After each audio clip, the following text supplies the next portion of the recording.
Yeah, I'm not going to say. Yeah, I'm not getting a stream either. Yeah, we're going to have audio here in a second, but it did sound whistly, and I don't know why. But I digress. I'll say temperature-wise here, we've seen a little bit of everything. But we had the fun of my central AC unit going out on the first day. It was above like 90 something degrees. So first thing I did, ran to the hardware store, got a window AC unit. I don't care, put it in a window. Called up a guy down the street. His neighbor across the street said, "I'm an HVAC guy. Whatever you do, don't call up a random person. It's going to take me like 2 or 3 days, but I can get there. If you can't wait, be prepared to spend around $2,000." Well, I can wait. So then I go buy a second AC window unit, put that in our bedroom. And then we wait 2 days. The guy comes out like $185, I think it was, for a startup compressor, which was like a bigger than a beer can around, a little bit bigger than a beer can tall. He said these things truly go out randomly. Might last 6 weeks, might last 16 years. There's no telling because the quality of these isn't like they used to be, in air quotes. That was about the only activity we had. Now it's just been thundering and lightning like crazy around here. So my weather's just wet. Do you get the humidity there? Because that's the real nut punch here is that it's when it gets that hot, it's just so humid. Yeah, we get like the kind of humidity where you walk from my house 3 steps to my car, and the car's already running with AC on. By the time I get to my car, I'm soaking wet. Yeah. We went up what we called my buddy's bachelor party, which was just 3 of us, and we went up a mountain, Mount Aerosmith, on last Friday, and Did you walk this way?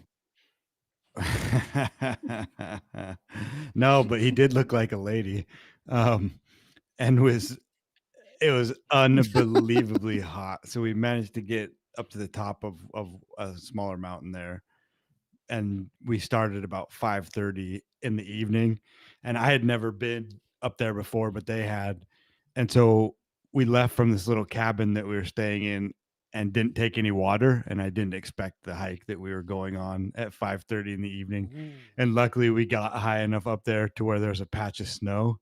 Oh man, never has water tasted so good as this snow did. That's my boring story, or one of them. Well, could be worse. So I'm going to just take us on an Android tangent and say, since it's been a little bit of time, do you guys have any Android hardware news or anything new about your Android devices? Since the last time we all did a show together, I did get a OnePlus One Nord N100 non 5G phone. It isn't perfect at all. You know what I mean? Through the honeymoon phase, I'm noticing little things here and there, but still, for less than $200 USD, it is a steal.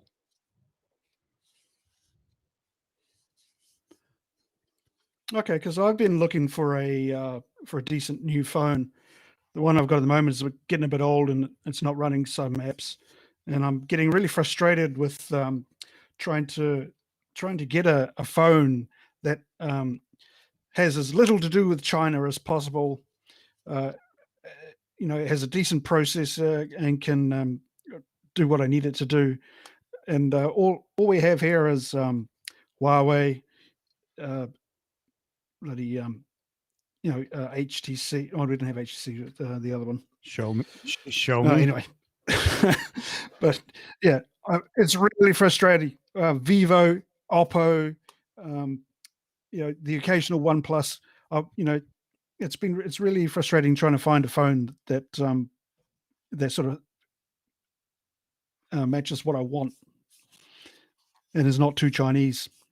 No, Nokia. Can't get an Asus phone for love or money.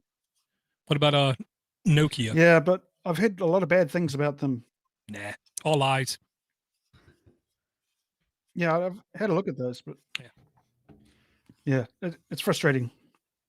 But I do have a new device. It's a Android TV dongle. I've been using this quite intensively over the past few weeks, and it's awesome. It's really good. Who is it made by? You guys using the old Android TV? This is SmartView. Sorry, that way. SmartView. And it just plugs straight into your screen, and you can use it straight away. Nice remote control. Nah, I can't say I ever heard of that Yeah, one. I do have it's the awesome. official Android Google TV, the new Chromecast TV. And I'll just say it runs fine. You can technically sideload apps, so I literally sideloaded Firefox, and I can watch some MMA pirated streams on it. The wife seems to like it for its ease of use. You hold down the talk button, and then you can just voice search, and it will search everything: HBO Max, Disney Plus, Hulu, and there was like one or two free things like Crackle that she also subscribed to, so she's able to watch what she likes to watch. She also we also put Plex on there. Plex is now starting to offer basically like their own content. So she was watching the TV series The Dead Zone. I didn't know there were 6 seasons of that, but she was watching the TV series, and it was every now and then showing their Plex ads on it. So she was happy, and it worked. I'm still using the Amazon Fire Stick. Unfortunately,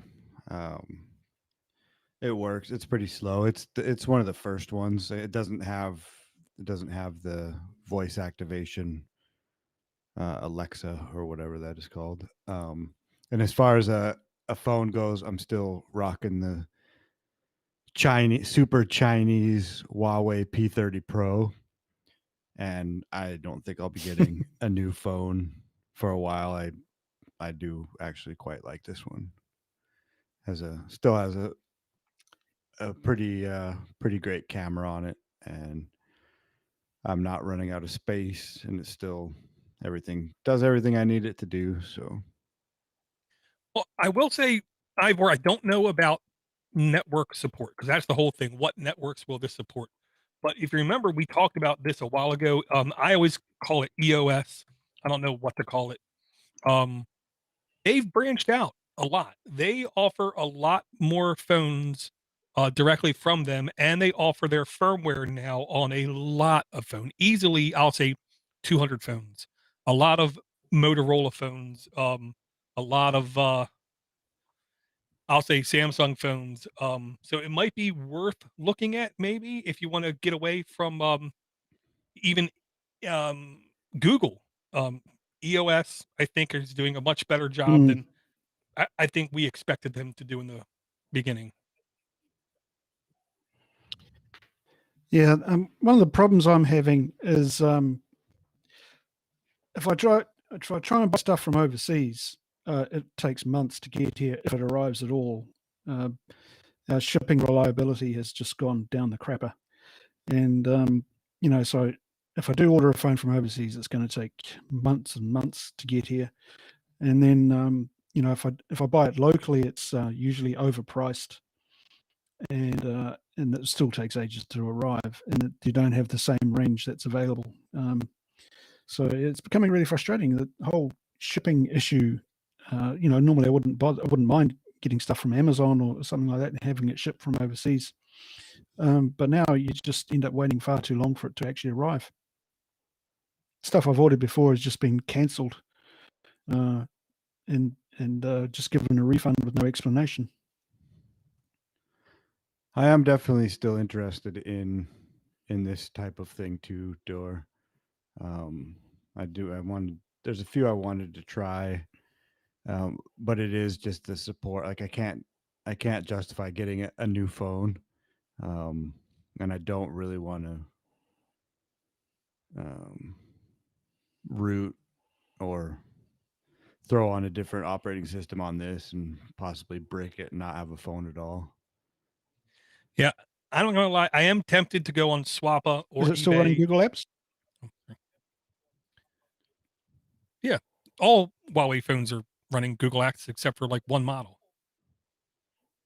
That was all just news FUD. On the E Foundation website, it lists all of the devices. I am tempted to get literally like a $50 Motorola phone from like 5 years ago, and just load this EOS on it just so I can see how it looks like. Um, I want to say when I was looking through these on Swappa, I was able to find phones for as low as like $40.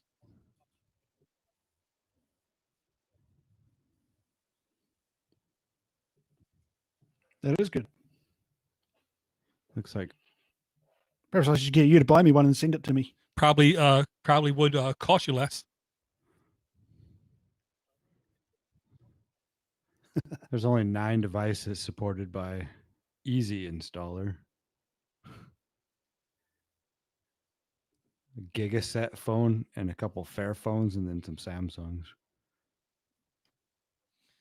That's okay. I'm not afraid of the command line kind of thing. Yeah, I'm looking for the list of devices that are supported. Period. I can like copy paste well.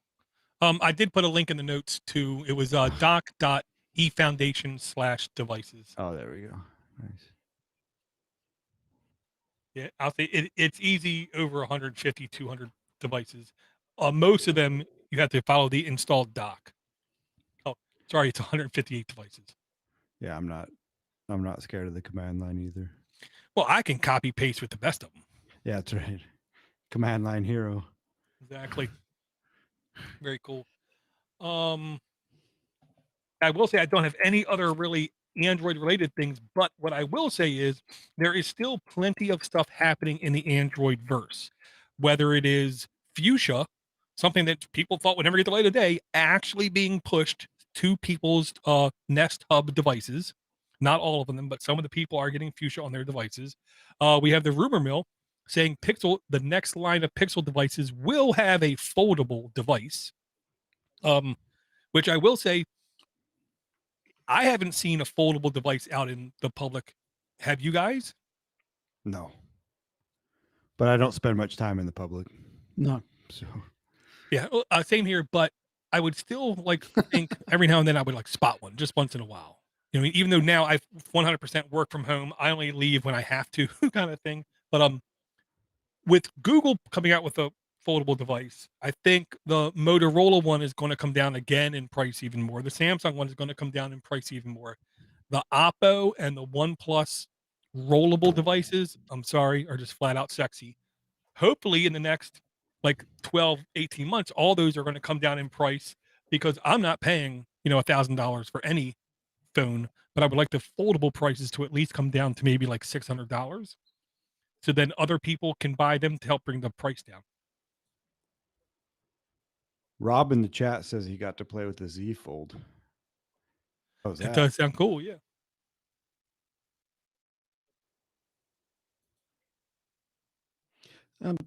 There's a YouTuber on that I watch who's Mr. Mobile. He's right into his fold phones. I recommend checking out his channel sometime if you're into foldables. He's done a very good series called Into the Fold, where he basically reviews and uses as his daily driver foldable phones. And he does a really good job of reviewing them and telling you what their problems are and what the benefits are. He's quite impressed with them, mainly the Motorola ones. Well, he's the only one I've heard care much for the Samsung ones. He's the only one I've ever heard say anything good about the Motorola ones. Because you fold them in half and the front screen is useless. No Android is programmed for that side screen, so Motorola has to try to figure out what to put on that screen. The only he doesn't say air quote, he doesn't say they're perfect. Yeah, the only foldable I've heard everybody who touched it for more than like 3-4 weeks have said was the Huawei one because it folded in the right direction, where the Samsung folded like opposite of a book, where I believe the newest Samsung is going to fold the in air quote correct way. I want Motorola to keep trying their old Razr style phone because I do think, because this is about to be the third rev, maybe by the fourth or fifth rev, they're going to nail it to where it is going to be really thin, it is going to be really pocketable, and it is going to be really functional.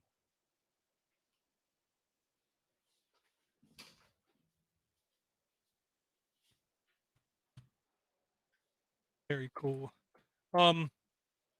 Have you have any apps, I'll say, jump out at you guys recently? I've had at least a couple apps I find interesting, is the way that I'll put it. We wait for Sure, I've got something to show you that I found the other day. Is this beauty?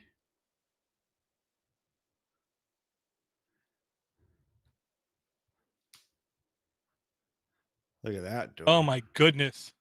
It looks like it weighs a lot. No, it's not. It's all plastic. This is a Sanyo. What is the model? This is a bit old. Yeah, I mean, I don't know if Sanyo still even makes phones at all. Yeah, I don't know, but has a removable battery. Yeah, this thing was pretty sweet when it came out. And I guess it was really good at text messaging. Yeah, and then the front isn't just pretty; it actually was functional too and lit up. I found this going through my stuff, and it has a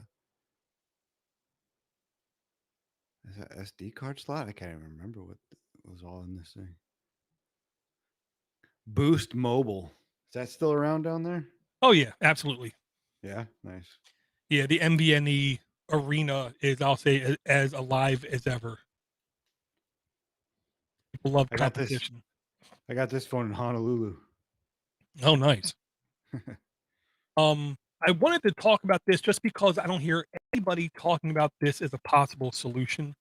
When we talk about password management, okay, I understand if people just use Chrome everywhere they compute and they just use Chrome to save the password. I understand that. I'm not that guy. Okay. I understand if you use Edge everywhere and you want to install Edge on Android, which there's a beta app now, and you want to just save your passwords there, you can. I understand. I'm not that guy. I also don't want to pay like what is it now, more than $30 a year for LastPass. I don't mind paying them, but I'm not going to feel like I'm getting raked over the coals. Because the only thing they offer me is password saving, password creation, password access on multiple devices, and the ability to share out to other people, which I understand that's a valuable thing, but it's not that valuable. Okay. Okay. And I'll say it like this. I don't like the idea of having a local password database, encrypted or not, doesn't matter, because then I have to be the administrator copying it around. All it takes is one person to get access to that database one time, and they can make a copy of that and then offline attack it to infinity and beyond, which means if anybody ever gets a copy of that KeyPass database, game over, man. Game over. They got it. Just assume they broke it, because they will. That's how encryption works. When you can offline attack infinite number of times per second, for the end of time, they will, and sooner or later, get into your database. So this is the opposite approach. This is called less pass. And I will admit, I do think it's a little bit difficult to explain how this works. The way I'll describe it is, there is no centralized database. There is a master password. When you log in with the master password anywhere, an algorithm gets set based upon your master password. So then when you go to a website, based upon your master password, based upon the URL of the website, and I believe based upon your username, those three things are then added in to create your password. i.e., tomorrow, I could wake up in Uzbekistan with no memory except for my master password to LessPass. I could download a copy of LessPass, create my account on my local computer, and I would have access to all my websites without question. Now, the downside is all somebody has to do is, in air quotes, guess my master password. And then they can get into my sites as well. But if I have like a 64 character password, the likelihood of anyone able to do that is like slim to none. So I'm at least toying with the idea of using this as a password manager. The downside is I will literally have to change every password I have right now. There's no import. Not that I saw. I mean, it might, but I didn't see it. Yeah, you brought this one before, and I forgot to look at it further. I actually changed over to Bitwarden from LastPass after we talked last time, and I said I was done with. Well, when LastPass decided that you could only have it on your computer or on your phone. Yeah, well, I don't know about you, but I don't let any Android app update unless I tell it to update. I have not updated my LastPass Android application. I can still log in everywhere with LastPass with no issue. Oh, nice. Yeah, I just decided to give Bitwarden $10 a year and go with that. And it's not like it doesn't autofill when you go to a website. You have to actually click on the little icon up top. But whatever. Well, I would ask you if you can use if you can do like a clipboard monitoring program and just see if it utilizes the clipboard for that, because that's one of my fears. No, it doesn't. It doesn't do it. Okay, because I think LastPass does. no, LastPass doesn't. LastPass used to, and Bitwarden I know used to, and I know they said they were going to address it, and that was like a year ago, and I never heard if they actually addressed it. Oh, so LastPass doesn't autofill anymore? They do autofill, but they don't use the clipboard. Oh, okay. Yeah, that's what I meant, is that they do that. And I don't have anything against Bitwarden. They seem fine, but I have no faith that in a year they're not going to change underneath me as well, kind of thing. That's my whole. I'm old. I don't trust people. And I don't like how, to me, it seems like they lie and say you can install your own server where you really can't. All you can install is your own node, and your node is useless if it can't connect to their servers. Really? So it's Are you sure? Yeah, Huh. because I installed it, and I then DNS black holed their servers, and then it didn't work. So it's nothing more than, to me, exploitable extra link in a chain that doesn't seem to be needed. But I like how they work. I will say that I like the support that they give everybody. I like the price that they say. I just am one of those people. I'm old. I don't trust them. In a year from now, if they're still $10, I'll feel much better. In 2 years from now, if they're still $10, I might actually switch over to them. Yeah, I figure it was easy because you can just import the LastPass data into it, so there was no pain in switching over. Gotcha. Well, I mean, the good sign is, I believe, all it is an XML file. Even when I tried to use the Nextcloud solution, it came so close to working. I just couldn't get the damn thing to work right. For which one was that? I want to say, I'm trying to remember what it's called now. It was the built-in solution to Nextcloud for password management. Right. Passman. Passman, that's right. And I couldn't get the damn thing to work right. It was close. I'm not going to lie. It was really close. But then you're back to that self-hosted. Well, anyways. I'm already self-hosting the Nextcloud. That's my excuse. You know what I mean? But yeah, I know. Again, I don't know that I want to take on the burden of. But I have been using Nextcloud. I shut down my G Suite account with Google, Yes, and I I've been know. using Nextcloud exclusively for a couple months now. Yeah. Without any problems. Do you want to know why I know? Because I told you. You might have told me, but doesn't mean I remembered. Because Google Hangout is getting systematically axed. Now, in typical Google fashion, in case people don't understand this, there is no like one Google Hangout server that everyone connects to. The federation of Google means that there is hundreds of these servers. None of them are even running the same version of the software, kind of thing. They all are their own little beastly little thing, and they selectively decide, like each week, for a percentage of them to die. So my Google Hangouts basically went away about 2 weeks ago. But what happened is now half of my conversations got splintered off, and now they're on Google Voice. And then another half of my chats got splintered off, and now they're on chat.google.com.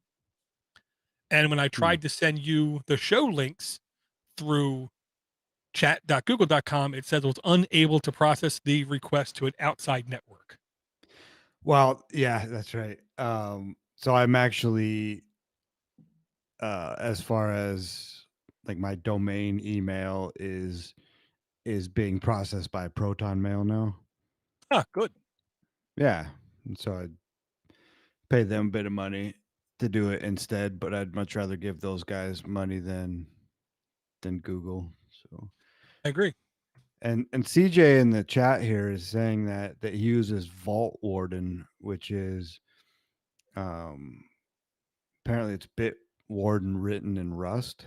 So that's another option if someone wants to Interesting. look into it.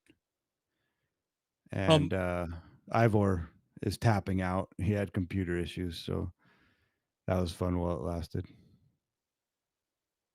Well, I don't know how to say, if he needs me to troubleshoot, just let me know and I'll be there with him. Yeah, thing I well, was- you know what he needs? He needs to buy a Lenovo. Don't say that too loud. If I could buy him a new piece of hardware, I would. I wanted to bring this up only because this is groundbreaking kind of thing. Okay, tangent. We have Windows 11 going to have natively Android app ability via the Amazon App Store, which is weird, but they are going to have Android apps. So it's crossing the line between Chromebooks and Windows laptops kind of thing.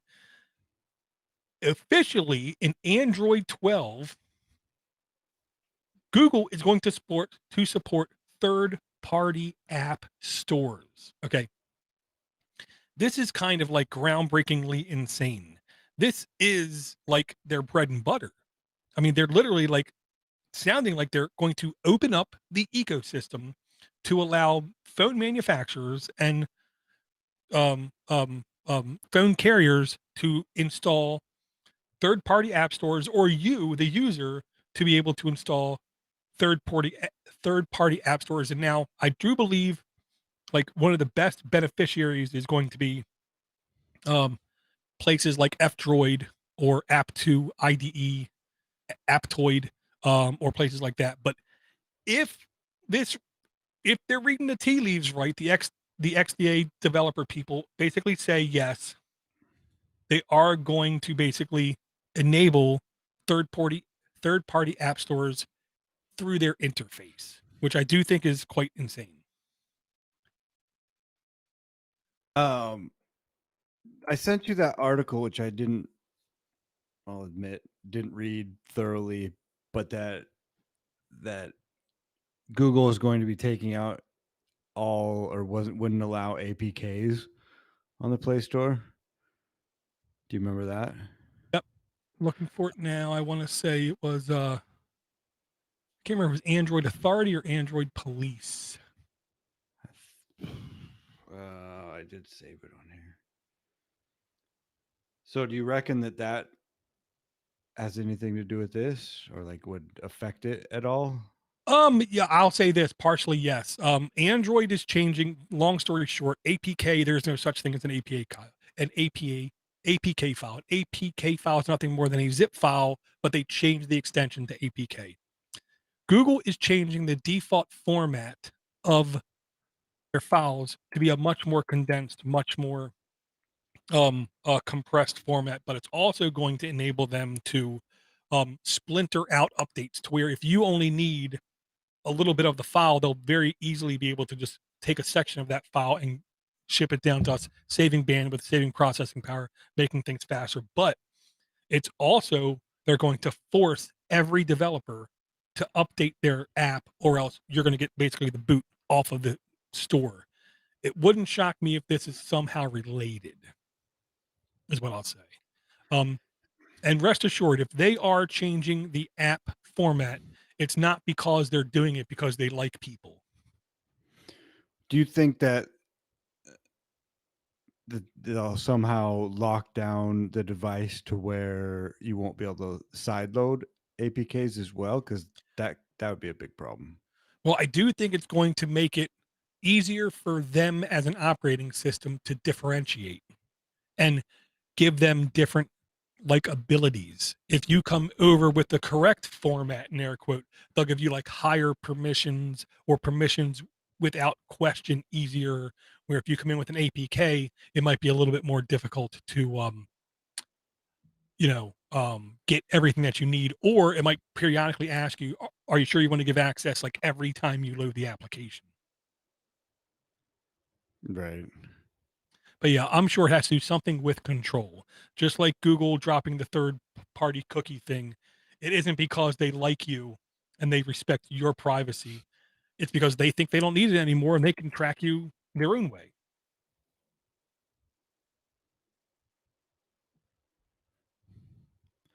So there was one piece of hardware which I got that is not Android, but it does have an Android app. And this particular device that I got, I am using almost every day, and it is a Traeger hardwood pellet smoker,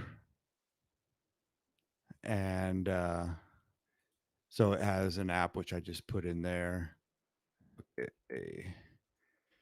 So it's an Ironwood 650, the Traeger, and it is fantastic, and it is amazing to cook with, and you can just put a probe into whatever you're cooking, and it'll pretty much cook it almost perfectly every time.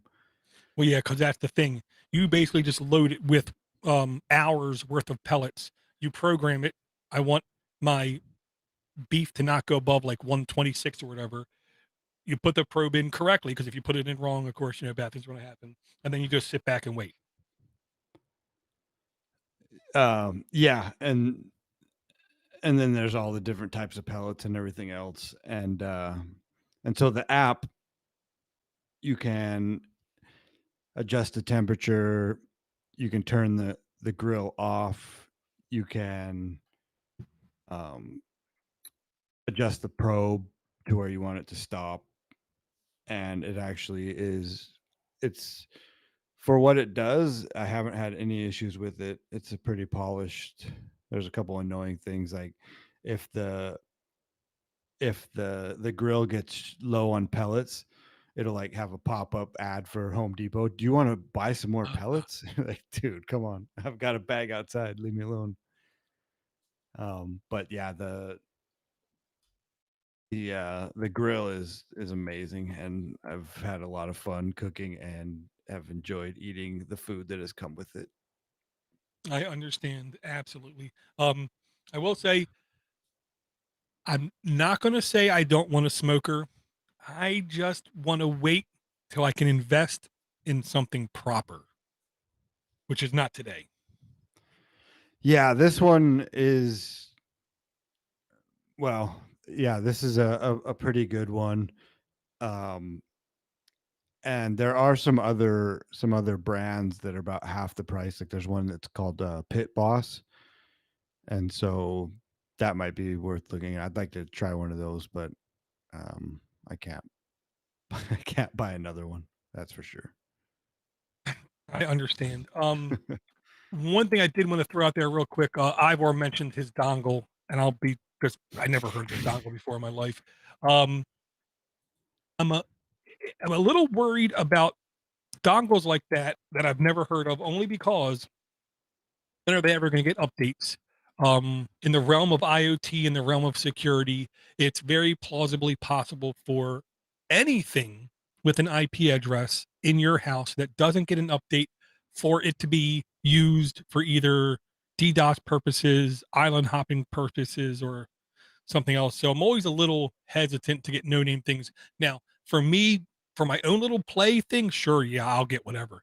But for my wife and family, I always want to try to get something I at least heard of, kind of thing, which is why I got the Android Google Chromecast thing, and it was literally only, I think, $45. But then I saw this one, and I'm not going to lie, I like Anchor as a company.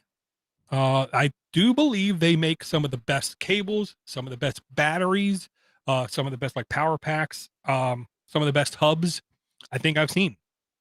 So for them to come out with a 4K TV dongle with a Google remote, with an official Google remote with the assistant button on it, it really sounds interesting. And I'm sure because it's Anchor, it's not going to be like cheap. I expect it to be probably 50 to 60 bucks. Yeah, I'm a big fan of Anchor products. As a matter of fact, this I was showing you, my mouse here, I've had for years, is Anchor, and my earbuds as well are an Anchor product. Gotcha. Yeah, I believe my wife, I believe I talked her into getting Anchor earbuds, and she's pretty happy with it. One thing I would ask though, Doors, if you could please stop talking about Ivor's dongle. I can't help it. I have dongle envy. So I say let's try to jump into some apps, if you're okay with that. Yeah, here I've got one for you. Sure. This is one that I haven't. I'm trying to figure out how to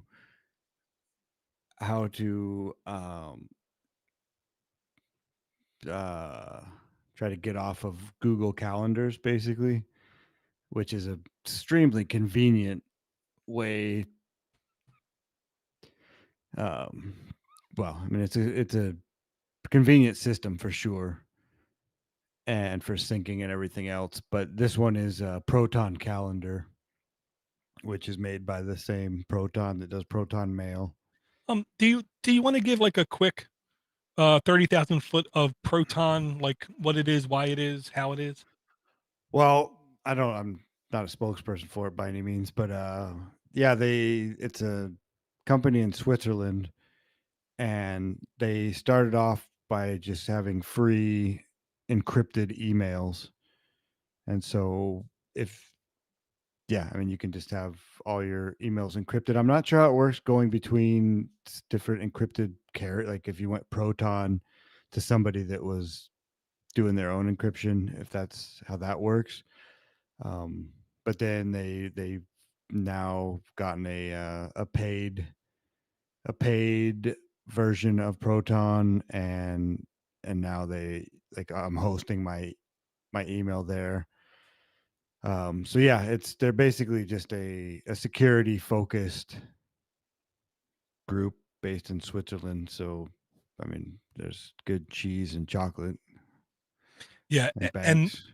and they have been issued multiple subpoenas from international courts, and when they give the courts all they in air quotes have, it's just blobs of binary data that mean nothing.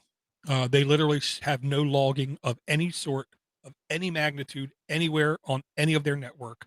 Um, as long as you email from Proton email address to Proton email address, you are basically rest assured it goes from point to point with complete in encryption. The only way it's going to get out is if like Josh has spyware or something on his computer, or the recipient has something on their computer that can like read the screen. Otherwise it is incredibly secure. They have a Proton VPN as well, but it is a little bit pricey, $7 a month or something like that. So, but yeah, this is something that I've installed, and I want to try to figure out how to migrate everything over. And since I do have this Nextcloud running now, I want to be able to incorporate a Nextcloud calendar and kind of sync everything through there as well. And so I don't really understand like the web DAV or DAVX. Yeah. All of CalDev that. and WebDev. Yeah. And so I'm trying to wrap my head around that as well, to try to be able to sync everything, but I don't exactly know how that stuff works. Well, I mean, I would say first, Proton Calendar, private and secure calendar from Proton Tech AG, productivity, E for everyone. No reviews. Oh, because it's a beta. Never mind. Yeah. It took me a second to figure that out.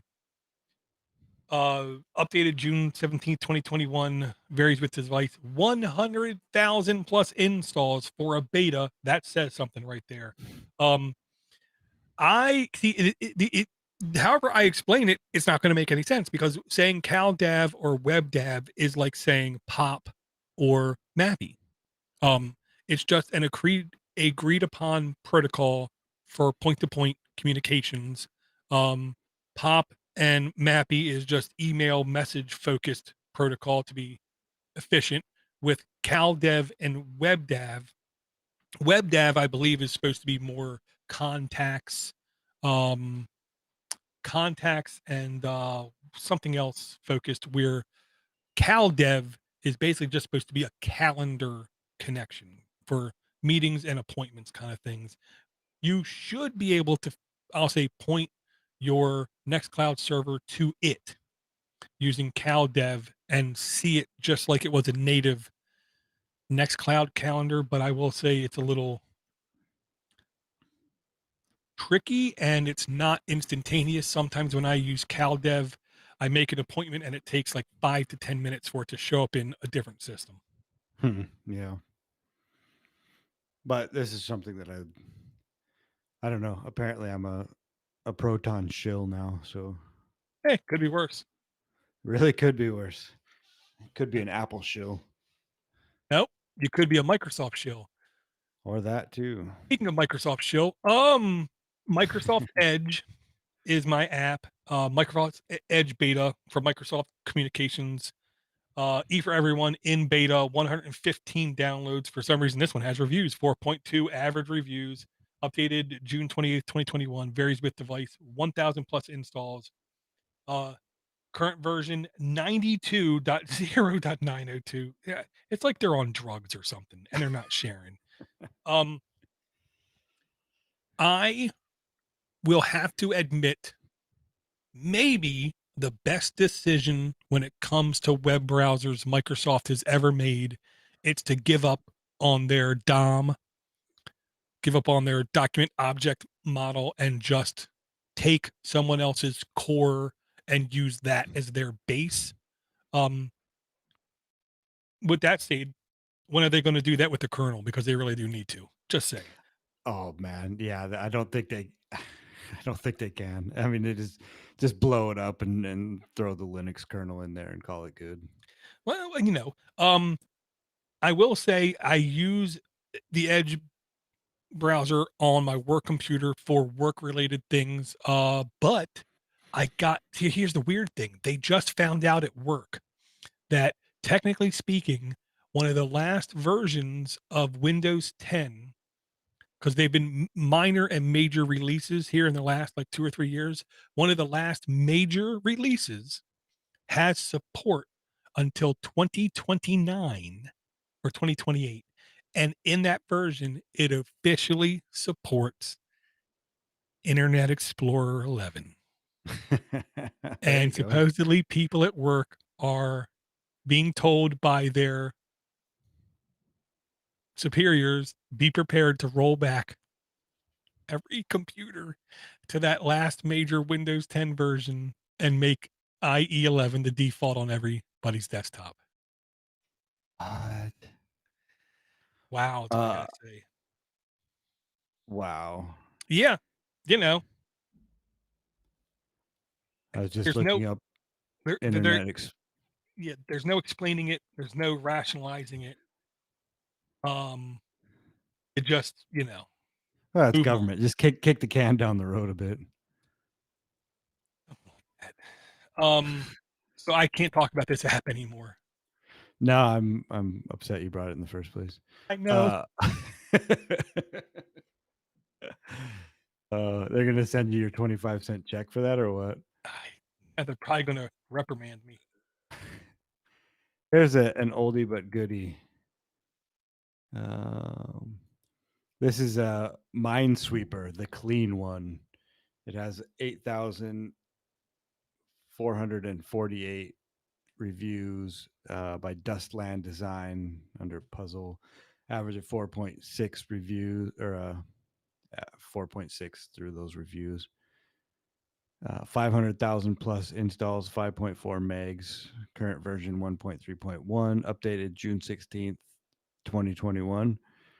In-app purchases of $239 to $379. I don't even know what that is, but it's just it's a fun Minesweeper. That's about it. Simple. Yeah, I mean, I saw this. I had to I had to look away. Back in the day, I played too much Minesweeper that I care to admit. And this did look really good. It looked really simple kind of thing, because really there's nothing complicated about Minesweeper. It's all just simple math. But I like the options I saw on this app. I'm not gonna lie.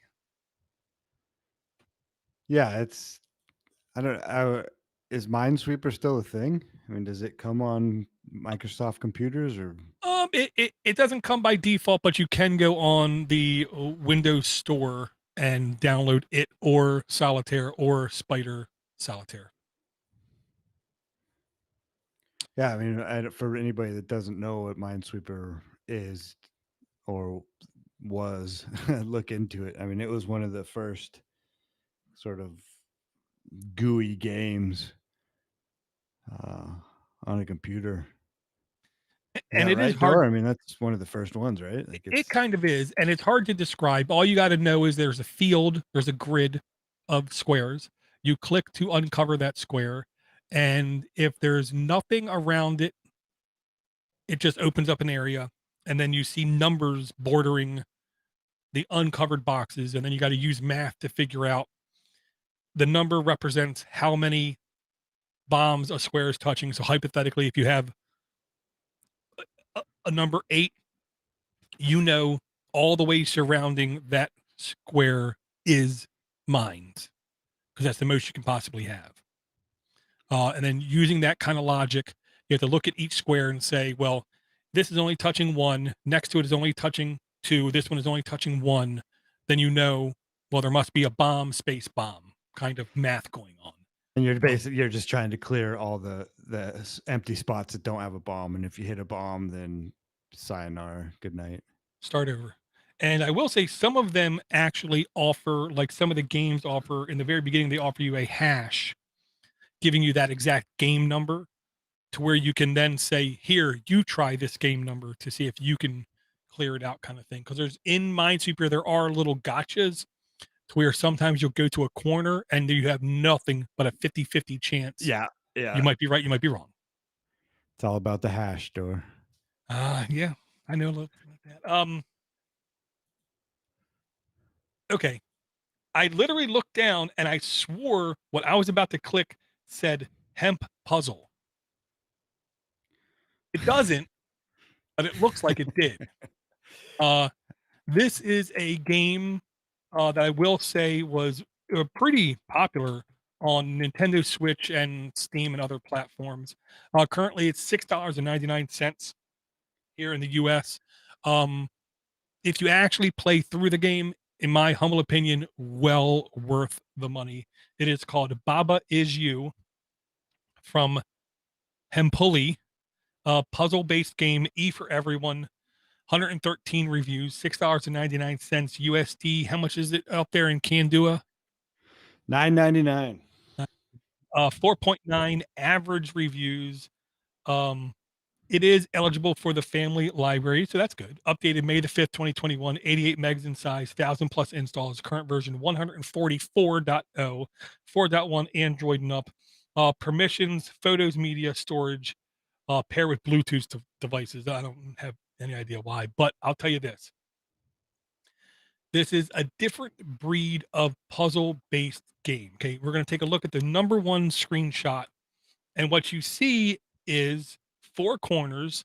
You see Baba is you, flag is win, wall is stop, and rock is push. Okay, the puzzle nature base of this game is you can push certain things around, and if you hypothetically say Baba is flag, Well, now all of a sudden you're not you. Now all of a sudden you're the flag, and you can move the flag around. And then you can manipulate the flag to open up a path, and then you can say Baba is rock. And then you become the rock, and then you can move the rock around. It is maybe the most unique style puzzle game I think I've seen in years. I did play I want to say the demo on the Switch for a while, and it was the kind of game I had to put it down. My oldest son did buy it, and he did like crush it kind of thing. But it is the kind of game that once you beat it, you can go back and replay it, but you kind of know all the little tricks of the trade. But he said he still had fun. And this is right in your wheelhouse too, with the 8-bit graphics. Yeah, it's definitely easy on people with bad eyes, is the way I'll put it. Yeah, everybody's raving about it in the reviews. Yeah, it is one of those games. If you enjoy puzzle games at all, if you don't want fast twitch shooter, shooting people in the head kind of game, headshots, and you like puzzle games that make you sit down and think, then Baba Is You is a very good candidate, is the way I'll put it. $10. Well, you can always say add to wish list, and then hopefully it will come down in price and be more reasonable. Cool. Yeah, nice one, Door. That where'd you find that gem? Well, honestly, I've been really trolling. Android Police and Android Authority have weekly look at these new app postings, and somebody else did too. And I've been basically trolling the hell out of them for the last couple months, just picking up apps here and there. And that was one that as soon as I saw it, didn't have to look at it, just click it, save it, bookmark it. Nice.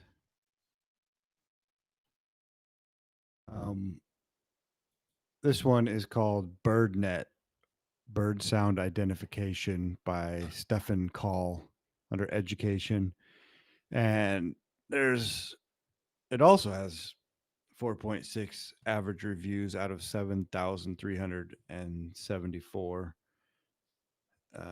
1 million plus installs, last updated 21st of May 2021. Current version 1.84, requires Android 5.0 and up, and it is a bird sound identification, exactly like it says in the title.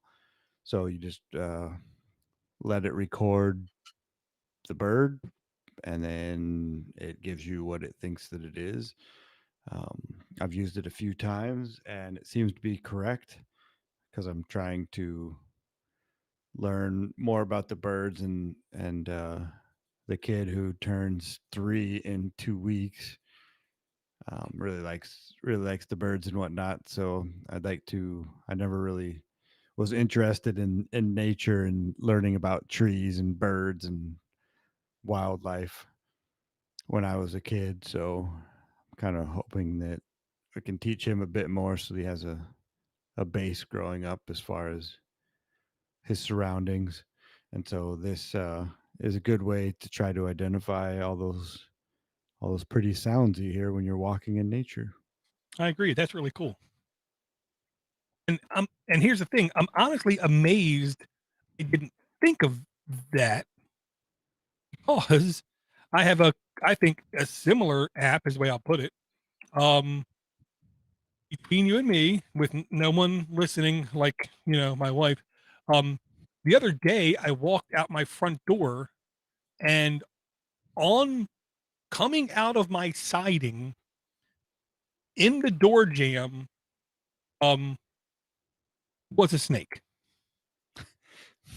And I'm a bit of a wussy. There are things that I'm definitely like afraid of, apprehensive of, sometimes irrationally afraid of stuff, but I am, whatever. And it was not a big snake. It was maybe, like 3 inches, 4 inches long, but it was just sitting there like about 6 feet up on my siding, just looking at me. And then my buddy immediately said, "What are you doing? You need to download this app, use this app." And it's called Snake Snap by Snake Snap Inc.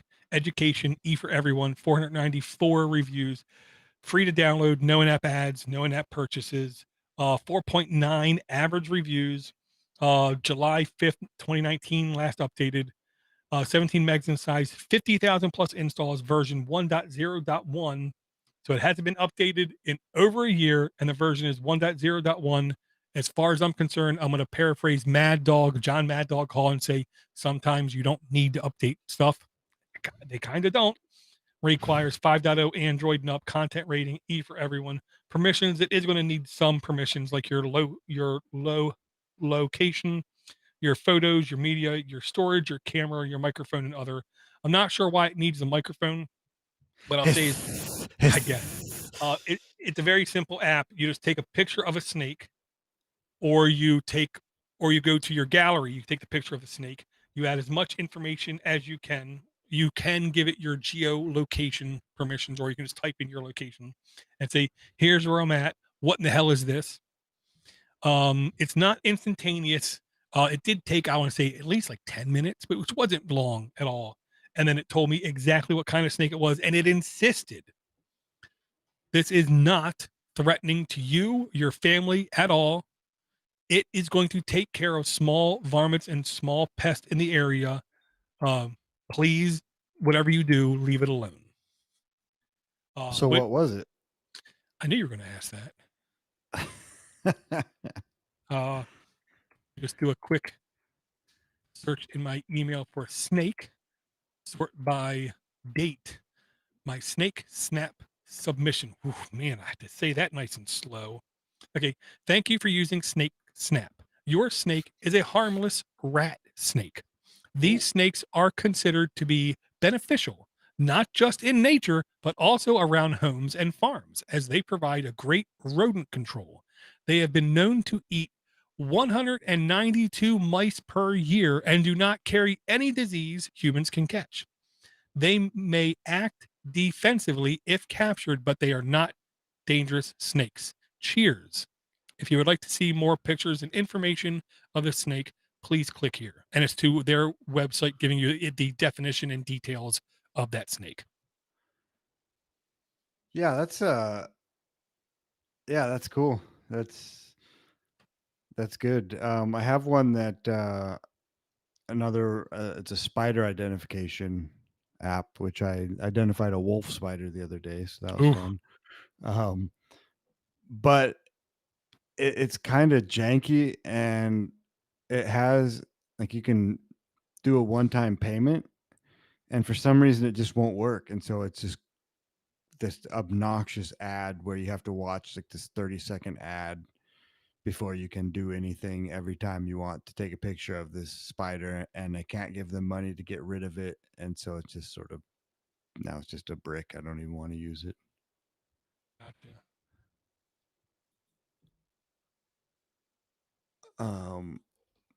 So I've been thinking about cheating on podcast addicts.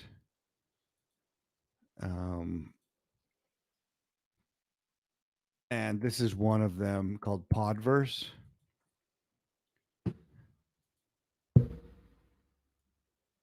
And you can sync it between, I mean, I can't remember.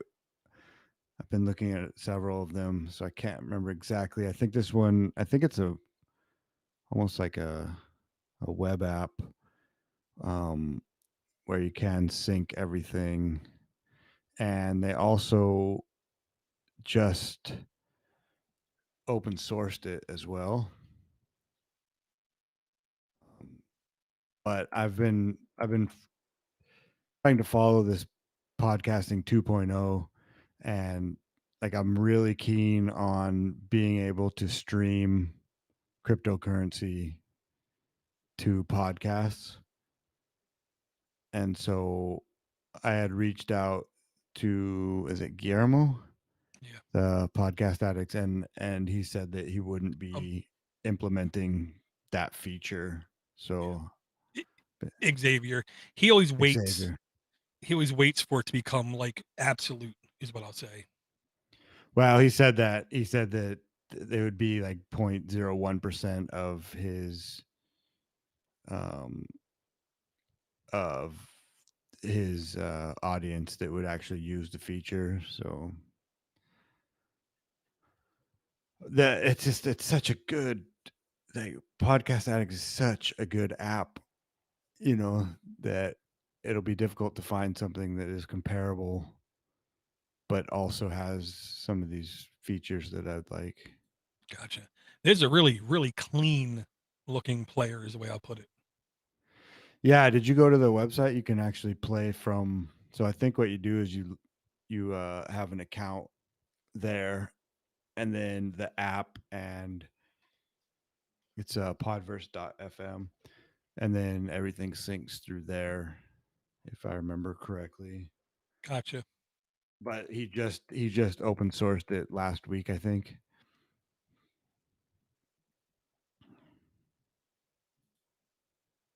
Yeah, see, with the clips, everyone's trying to figure out how to get the network effect with viral audio clips. Mm-hmm. And so this is, if you do decide to do the premium, you get 1 year free, and then it's $10 a year after that. Gotcha. So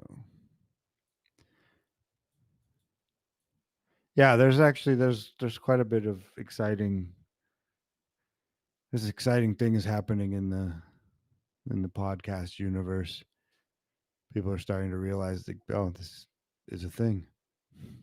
Yeah, I always want to say PodGit, but that's not right. PodGit is a Linux container application. I want to say it was something like PodCurl. I was tempted forever to use a application to where I could put my own subscriptions in a file, push all of the, basically coalesce is the right word, coalesce or concatenate all of my subscriptions down to a single RSS file, and then push them up through podnutz.com and say, whenever I load a device, just subscribe to this feed, and it'll be my feed. That's basically everything I subscribe to, all in just one feed. And I kept getting close to wanting to do that, except it sounded like work. Is that possible? Yeah, absolutely. Okay. Yeah. So you just need a script or something to No create script it? needed. There's an application that basically exists. You basically install it on your box. It's almost like tiny RSS, to where you can have unlimited feeds, and then what comes out of it is all feeds. You can have different categories of feeds. You can say short shows, long shows, medium shows, or you can just say all shows, and that all shows will just be an RSS file of everything concatenated in chronological order. So it appears to be just one feed. And I came really close to doing it. And it's actually an old application. And it basically, I want to say it is nothing more than just a .sh file in the background. Yeah, sounds like it. Yeah. Something that just maps over all of your feeds, and, like you said, just concatenates them into a single file. Yeah. And, still subscribing to over 150 podcasts, still listening to over 24 hours worth of content any average given day. I'm sorry, 197 feeds. It's hard for me to move off of Podcast Addict, but I think I already know what's going to be that thing to make me change. Is Podcast Addict only goes up to 5x. And I think I might need faster than 5x soon. Nice. Yeah, and it's so great, the statistics that Podcast Addicts gives you as well. Like, just the total time saved by playback speed, 147 days. Great. 21 days by skipping silence. Yeah. Here was another one that as soon as I saw, I thought you would be a fan of, so I had to clip it.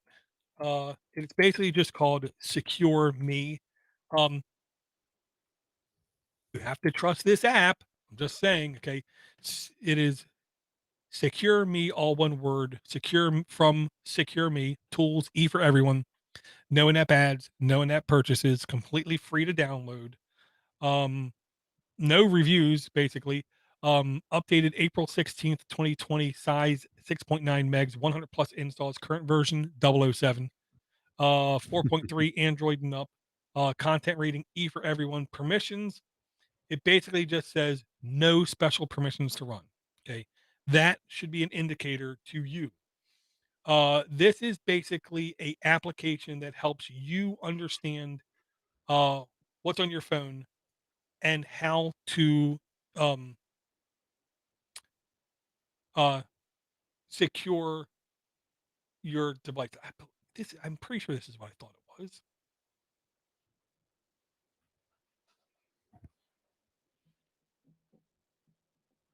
I know Says I it installed this app. blocks applications that require persistent access to permissions and protecting your device from intrusive apps. Yeah, and then basically you can like lift restrictions or lower restrictions when you want to use an app, or if you think you need to use an app. The example I'll use, sorry, is Eric Ardini having to use Facebook for work. Um, Hypothetically, you could lift the restrictions, launch the app, do what you need to do, and then lower the restrictions again. I will say this is a little bit easier than using an island um, or a work account on Android, which I still use on my devices for certain apps. Um, this was a simpler way to do it, is the way I'll put it. So if you know somebody out there that complains about having to have an app installed and they don't like the fact they have to have it installed, this app should be able to at least help them mitigate how much access that app has. Yeah, if it works, that's great. I used Island for a while, then I didn't really have a use for it. But is that still in beta? It was in It, beta for its entire existence. I'm pretty sure it's in beta forever. I can now not find it when I do a search, but if I have Oh the wow. direct link to it, it still works just fine.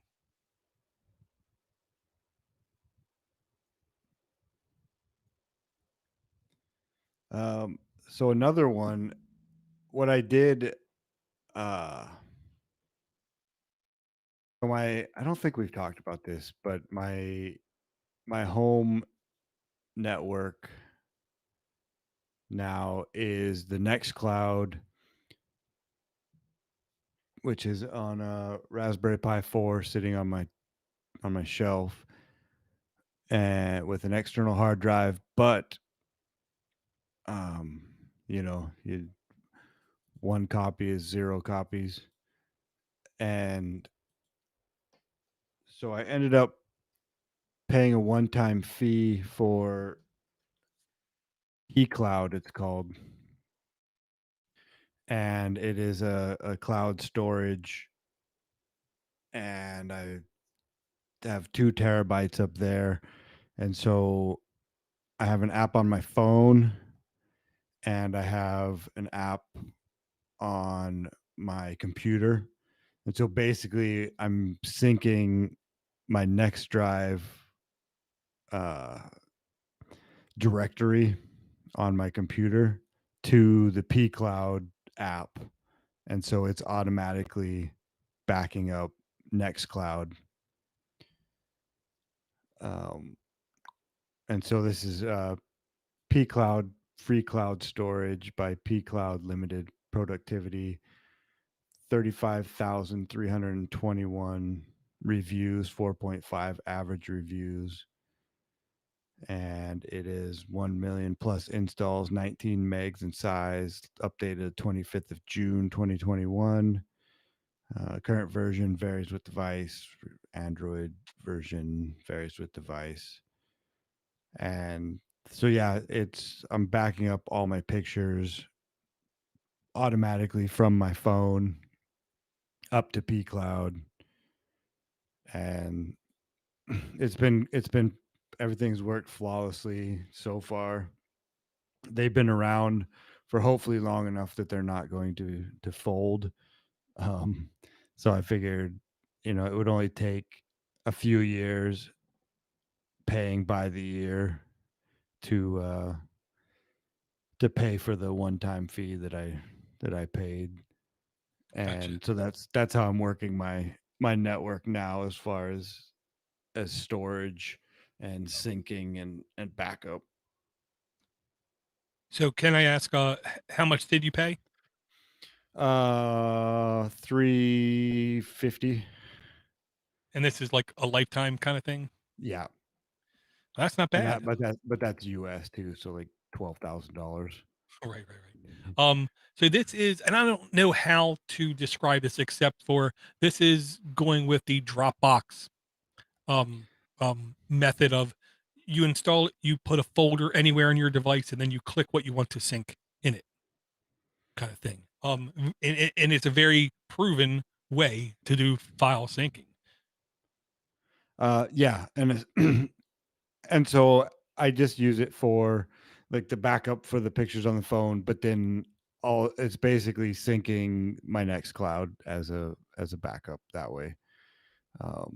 And then it also, you can pay more to have a crypto folder, it's called, which is a end-to-end encrypted backup. But I mean, I would, if I do that, I'll figure out a different way.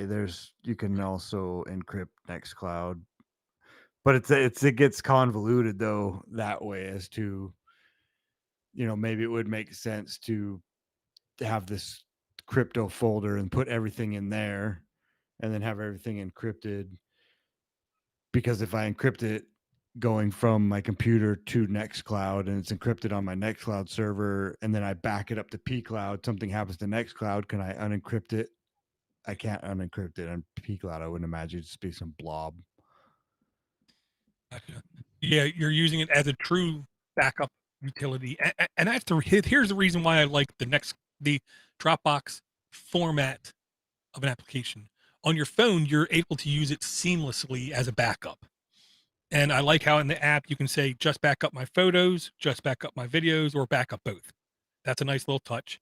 And then on your Nextcloud instance, you're using it like a bridge to say anything I put on my Nextcloud, put up to there, put up to my pCloud kind of thing. And I'm going to guess, does it do vice versa? Anything that hits your pCloud, does it bring down to your Nextcloud? I have only synced it one way. Gotcha. Yeah, yeah, that's a good point though. Well, for the pictures anyway. Right. That's the same way I do my Nextcloud in sync Google Drive, where I have it as a one way. Anything that hits my Nextcloud server instantaneously gets pushed up to the cloud server. Do you have it so you don't have it going both ways either? Just the one way. And I don't know why. I was always a little hesitant to say I didn't want to give Google control over what was on my Nextcloud. I'd rather have it vice versa. You know what I mean? Yeah. And so it's great. It took me quite a while to figure out how I wanted to do this, but then this was the first step of getting off of the Google teat. Right. Very cool. I'm going to bring one more, and it is a game, and it is another game that was already successful someplace else. And I want to pronounce this right. This is Crypt of the Necro Dancer. This was actually a really successful game on, I want to say, Xbox, like their arcade store, PlayStation, Nintendo Switch, and on the Nintendo Switch, there's a bonus version of it where it's basically like Legend of Zelda based. Long and the short of it is this is almost like a puzzle game. Again, Crypt of the Necro Dancer from Brace Yourself Games, great name. Action, 121 reviews, T for teen. This is no in-app purchases, no ads, $4.99 USD. So I'm gonna guess this is like $8 in Canada. I lost it. Yeah, $5.99. $5.99. Currently 4.4 average reviews. eligible for the family library again, updated June 16th, 2021, 1 gig in size, 1000 installs, current version 1.0.2b, 5.0 Android NUP, T for teen, violence and blood, permissions, photo storage, network access. This is the nicest way I'll put it, a critically acclaimed, award-winning game. The way I describe it, it is a rhythm-based tactical dungeon crawler. Because if you move and parry and attack with the beat, almost like you're dancing, you're really successful. Really successful. So this is the kind of game you have to listen very carefully to what's going on. Again, my son played it, and at first it took him 10 minutes to figure out what the hell was going on because he just didn't get it. And then when he finally got it, he thought this was like one of the most ingenious ways to initiate and have combat in a game, just because it was so different. Nice. Yeah, the PSP. Oh, okay. There's a game that it's called Patapon, and it was similar to that, but you had like a kind of a marching army, and it was the same thing, like a pata pata pata pong, and so you had to march to the music the same way in order to play the game. And for me, I'm just musically illiterate, and it was way too hard. But I have a friend who is very musical, and he just loved it. Absolutely loved it. Yeah, I'm the same way. I have no beat, no rhythm whatsoever.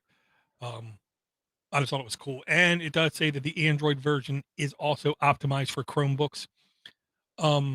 Just side tangent, these are the kind of games where quite literally, if you have a big screen, you will enjoy it much, much more, I personally believe.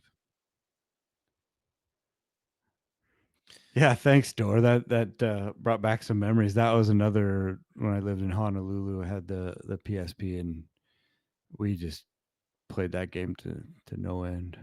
Very cool. Oh, showing the wrong screen. Yeah, I'm just a big fan of this style of game, even if all I can do is just watch it, because I surely can't play it. Oh man, so I'm just looking up Patapon now. Looks Well, like and it's I on PlayStation. and I Just did look. have another side link tangent. I thought I shot to you.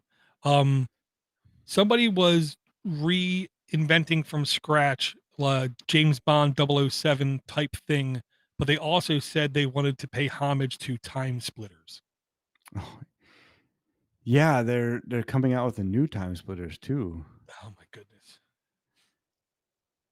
Somebody wants That's to make what we money. need. That's what we need to do. We need to get together someday, Dor, and I'll introduce you to Time Splitters. Very cool. So do you have any more apps you want to bring up, or? No, man, I think I'm good. Okay. I'm just going to bring just one more just for giggles, and it's because I still don't have my access to what I consider to be a very flawed platform of a Clubhouse, and other people keep putting out their version. This one is from Spotify. It's called Spotify Green Room.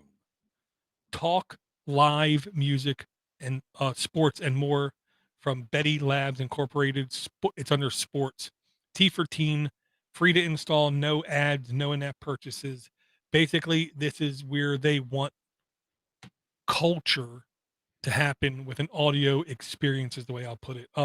If you want to have conversations about music, I honestly think this might be a good way to go. If you're already a Spotify person, then you might as well. I think if you like communicating about stuff, then this might be right up your alley. I'm not a Spotify person, so I'm not going to be installing this thing anytime soon. You mean that it's for people that want to discover culture on Android, so not really culture, because I you can only have culture if you have an iPhone. Door, you know that. maybe counter culture. Maybe I don't know. So I just wanted to throw it out there. Yeah, is Um, there? I've never seen Clubhouse. I mean, I know it exists. I think I understand the. I have no desire to join it. Um, has there been any chatter of it being developed on Android or put out on Android at all? it is put out on Android, but it seems like it's a very archaic hand process of you download it, you request access, they decide who gets a stage, and then they give you access to the app. I've now had it installed for over a month and a half, waiting for my access. Nice. That's the same way that Gmail rolled out. Like you had to Yep, have an invite to get a Gmail account, and like, oh man, I've got a Gmail account. you're right. Yeah, so I'm not stressed about it. I will say, do you have any parting words for Uh, everyone, or yeah, I'd just say that per usual, it's good to be back. It's nice to sit down with you. It was great to see Ivor for a little bit there. And for anybody that was in the chat room, thank you. And for everyone that listens, thank you. We haven't gotten any emails in a long time, which is understandable since we haven't really been around too much in a long time. But if you're down south in the cold like Ivor, stay warm. And if you're up yeah, north like we are and sweating, then stay cool. yeah, get some ice, put it in a cooler, put your feet in the cooler. Yeah, and I will say thanks everyone for coming out live. If you would like to join us live, it's very easy. You can follow us on Discord or on Twitter. I believe it's also being posted to Facebook at the same time. If you would like an email sent to you when we go live, just let me know. Which I forgot to send one to Captain Zero, so my bad.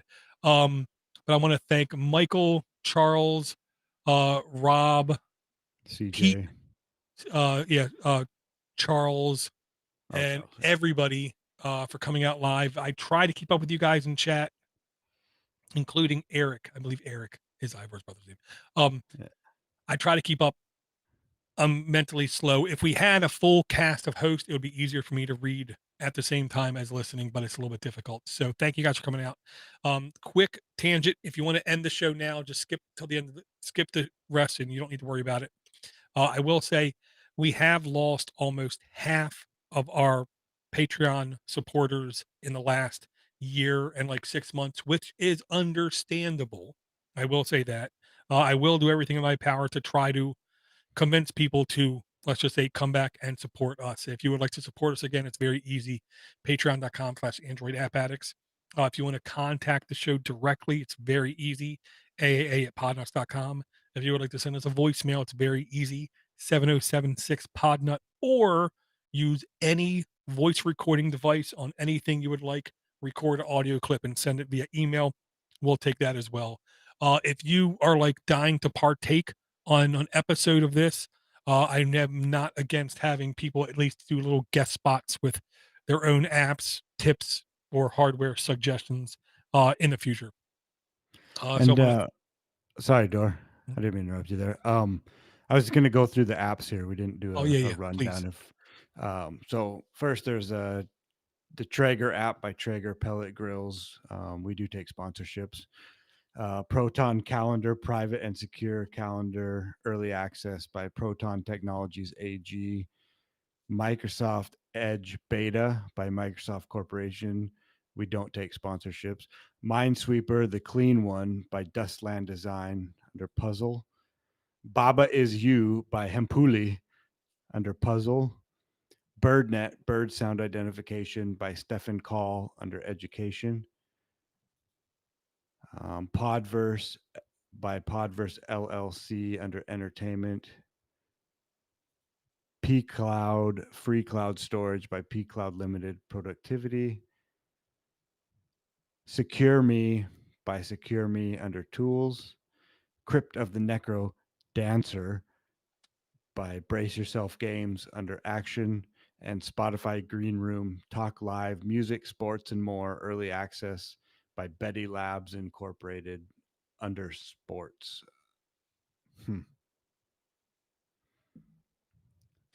Very cool. Very cool.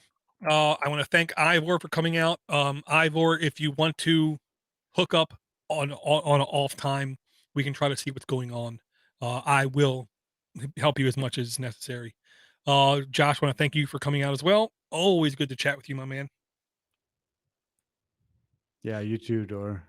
And same with me, Ivor. If you've got some technical issues, let me know. And if you need new hardware, we can figure out how to get you new hardware. With that, I want to thank everyone for downloading. Thank everyone for subscribing. Thank everyone for supporting. Thank everyone for continued support. And never ever forget, we're all addicts. We all have our things. We just happen to be on mobile devices and applications, and maybe you are too. And if you are, we'll maybe talk to you again next week. Take it easy, everybody.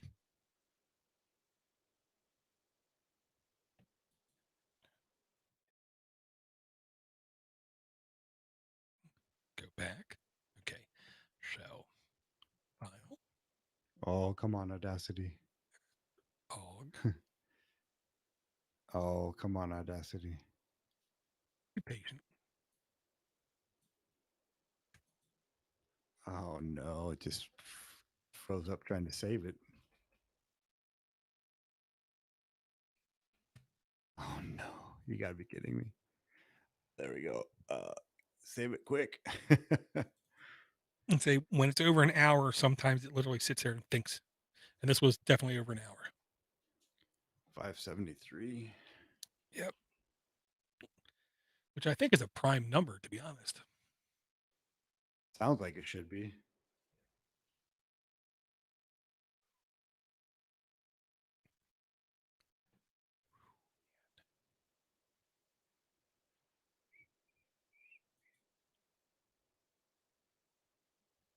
Oh, yeah, I forgot. Well, that was fun, Dor. Absolutely. Didn't mean to step on you there at the end. Oh, no, you're perfectly good. I did a really bad job documenting the apps this week, though. So the notes are not going to be, good. I can send you all the links if you want. It won't hurt. I'll tell you that.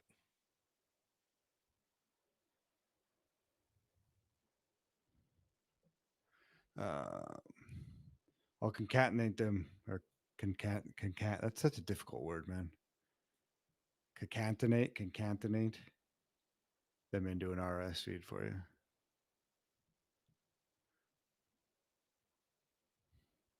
How do you want me to send them to you? I'll also say whatever is the easiest way Well, for you to. it doesn't matter to me. So I can see from here you have built-in audio and PCM 2902. Get out of my head. Am I right? Yeah. What is it? It's so stupid. I see 3 microphone sources. 2902. So wow, even through this control room, I can pick what is your input. So if you were using your webcam, I don't even have to tell you to fix it. Nice. Wow, that's awesome. I didn't realize that. Well, I do. I usually use my webcam because it's definitely the best microphone I have. Yeah. It's not even the best camera I have.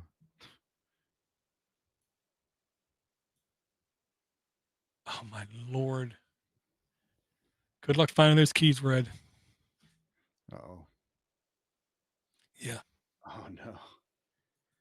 So Maybe there's an app that you can use. I will say I saw a iPhone app that I was genuinely jealous of. That hasn't happened literally in like 5 years or something. What was that? It is an app that you point at a stack of Legos. No, I'm sorry. You take all your Legos and you spread them out on the floor, and you take a picture of it, and it goes through systematically, looks at all the Legos, No, and it tells you everything that you could build. Yes. that is amazing. I'm not gonna lie to you. That's go to amazing. App Store Cricket. I saw that and I was so jealous. Now, it could be like, the video's all a lie. I don't know. But there's a link in the YouTube chat where it won't show you the actual video of it. So let me see. Reddit.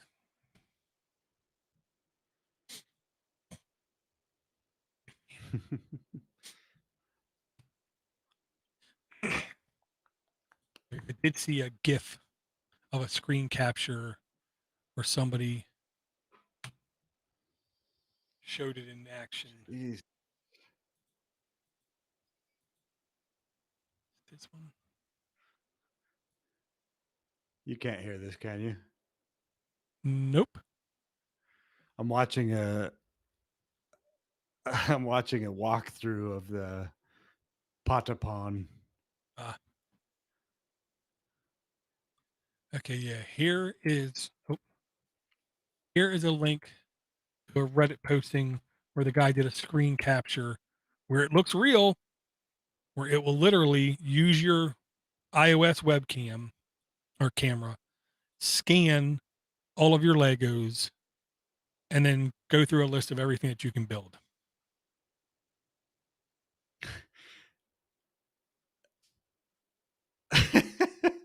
Fuck this. I don't know if it's real. But I'm not I looking, hope I'm it is.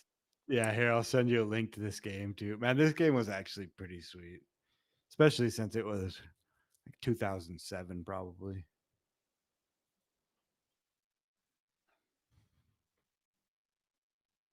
But yeah, hey, here's the thing. You take a picture of all your Legos spread out. It scans them all. It shows you a list of everything you can make. Then when you click those things, it highlights in your picture where all those pieces are. No, get out of town. I'm telling you, it's in there. You can take a look Got at the link right there. Russian on the bottom. I know. You want to hack my stuff? Just, wow, that didn't like that.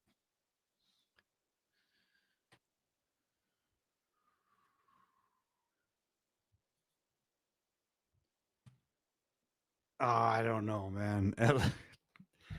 That seems to be going like detecting those pieces pretty damn quick. I don't know. I'm just saying. I don't know, Dor. It looks amazing. What does it say? It says this is a bunch of malarkey written in Russian. Get out of here.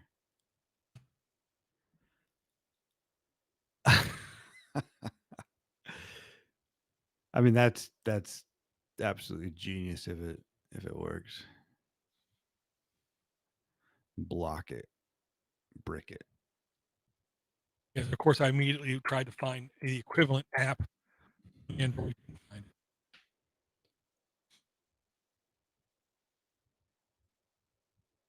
This is a PS1 game. PSP. PSP.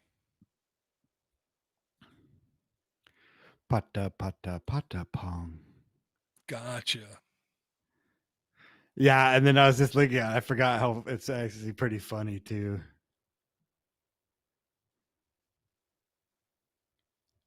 Looks good. Clean. Yeah. All right. I got to start editing this. Have you got to the fighting yet? Yeah.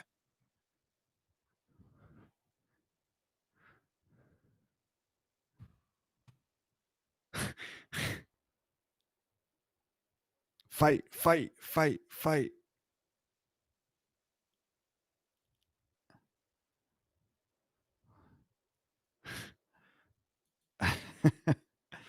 Pata pon.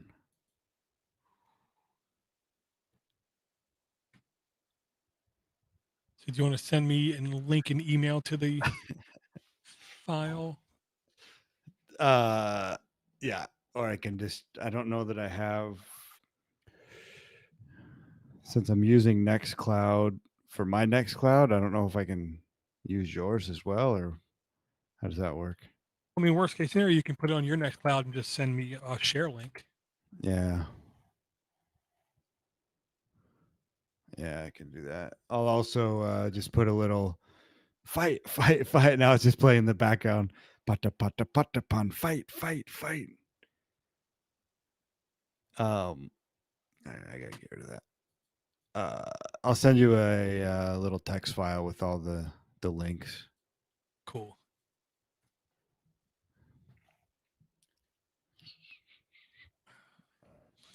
The wrong key.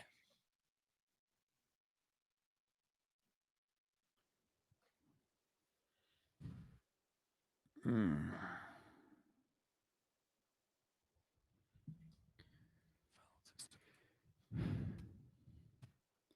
don't know why my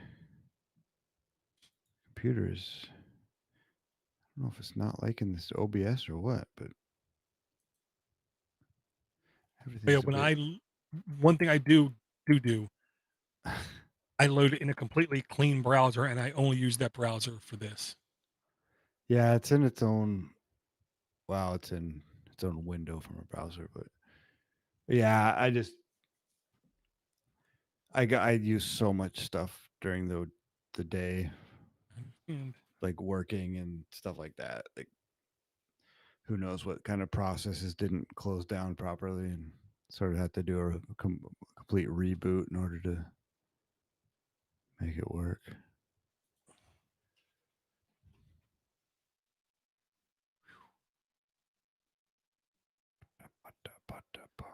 yeah, one guy sent me a link. It was an hour and 17 or hour and 20-minute long video, something like that, where the guy was complaining about every modern UI, desktop OS UI, on how they completely suck, they're worthless, blah blah blah blah blah blah blah blah blah. It was painfully obvious he was heavily mouse focused. He was hyper worried on mouse stuff in the UI. And I'm thinking to myself, my UI is, if my hands are off the keyboard, I feel like I'm being efficient. I don't want to touch my mouse ever. Yeah, I use my mouse more than I want to. Yeah, see, I hate mouse. And then he went through, and I think pretty accurately said how from Windows 95 to Windows 98 to Windows XP, to Windows 2000 to Windows NT to Windows XP to Windows 7, not much changed. Colors changed, transparencies changed, but spacing, thickness, and stuff was nearly identical. Scroll bar width was one of the few things that changed. Overall size of the minimize, maximize X button changed just a little bit, but like spacing in the file managers really didn't change a whole lot. Now Windows 11, by default, the amount of white space is like insane. Like where they're just literally like sacrificing a whole bunch of desktop space to where he's like, it's continuously getting worse, blah blah blah blah blah. And he was using some like third party shell replacement on Windows to have a better desktop experience. Myself, to use a separate executable shell on top of Windows, maybe you shouldn't be using Windows. You're gonna go through all that. Yeah, well, that's shouldn't be using Windows. There you go. Full stop. And of course, he was like, and don't tell me how Linux has all this answers, blah blah blah blah blah. But you can do whatever you want with Linux, though. I mean, you have 500 different choices if you don't like the way one looks. Yeah, and that's why, like, when I saw Windows 11, first thing I thought was it looks like OpenBox. I haven't even looked at it, to be honest with you. People say it looks like Mac OS X. I'm thinking, no, it looks like OpenBox. Mac OS X looks like OpenBox, where it has the stupid dock on the bottom. You know, just Yeah, bad but design. it's also all just putting lipstick on a pig. Thing. It really is just the same interface over again. Well, and it's all just, I mean, you're putting, really nice chocolate cream cheese icing on a cake made of poop. And Like man, it's still Microsoft underneath the hood, still and Windows. people are all mad because it's still in air quotes. They're changing Windows. What they said this was the last version kind of thing. Well, it's like the same. It's all they're just building a castle on sand from the first Windows until now. Like they Yeah, haven't fixed the problems. They just keep putting band-aids on things and building more on top of it, and it's just a piece of crap from start to finish. and they now require TPM2 technology on the motherboard. And Well, of course, the people that don't know think, well, that makes it more secure. No, nope, not at all. Steve Gibson even said in the last one, anybody with the gumption of wanting to can take anything that's TPM2 encrypted and crack it in seconds. And he's not, the guy who typically hates on Windows. He doesn't love it, but he doesn't typically hate on it. yeah, he definitely over the years has become a little more anti Windows. Yeah, he's just sick of upgrading all the time. To which I'm like, well, what? Really? You Wow, should be on and Linux. developing for it too. Yeah. Oh, that's not a proper link. Can you create a Nextcloud link from local network, or do you have to go through the? You must have to go through the. Well, I always access mine via the public-facing URL. Yeah, I I will think I say might that. have to because this one came out with a 9.2. Well, Pretty it's sure you're still not gonna. well when you go to that public-facing thing, it still should be shareable. But when you go to say, "Give me the URL," then it should be correct. Yeah.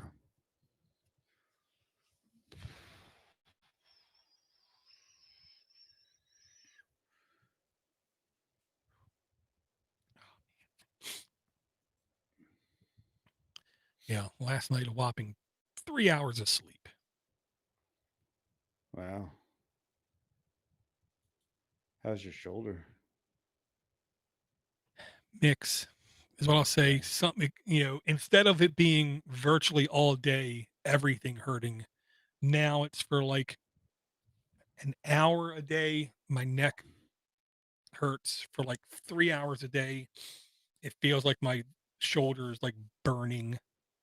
I feel like constant like strain pain on like the outside of my shoulder, and the surgery I'm having is going to do nothing to any of that. So Oh, I have to awesome. have right.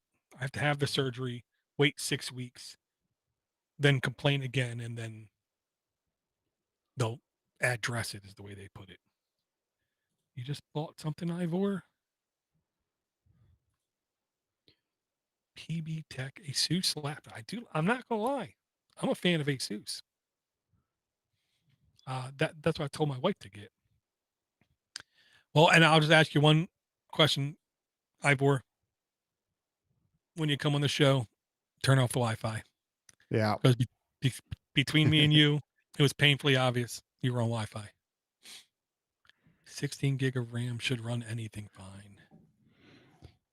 i7. Does it have the I don't see. which? What?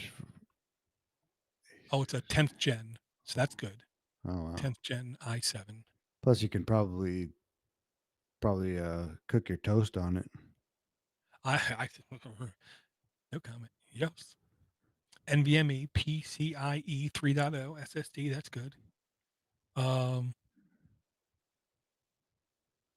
2 8 gig DDR4 sticks, which is good. You want more sticks better.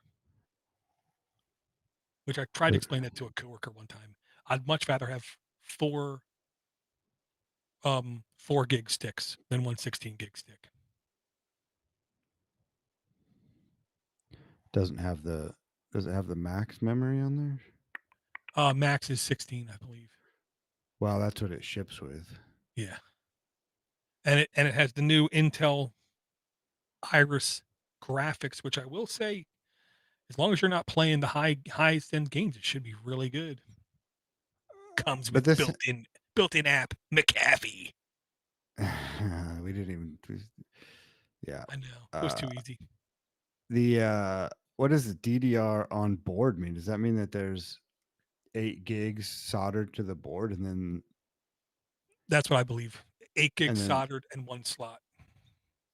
whoa, that's crazy. They've been doing that a lot lately. Really? Yeah.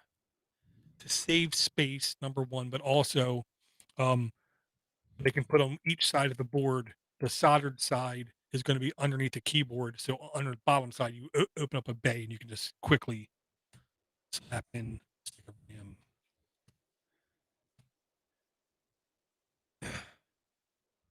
Cool.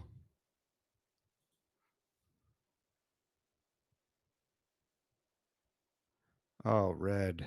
What are you gonna do, man? Can you check to see if that link worked, or? It does say up to 16 gigs RAM, so it's maxed out. Which 16 is fine. That's what I'll say. Got it. Not going to click it, but going to right click it. Over here. And say, looks good. Just waiting for that. Now let me click that and say 3 dots, download. Bada bing. Got it. Okay, so I'm not going to save changes. I already exported. Come over here. Oh, man.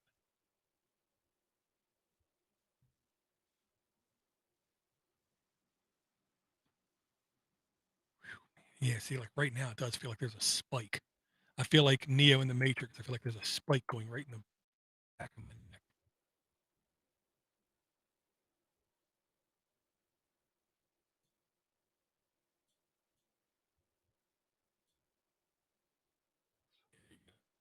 There you go. 9.3 megs. Soldered. What is Ivor? Ivor like got off the thing and then just got hammered apparently.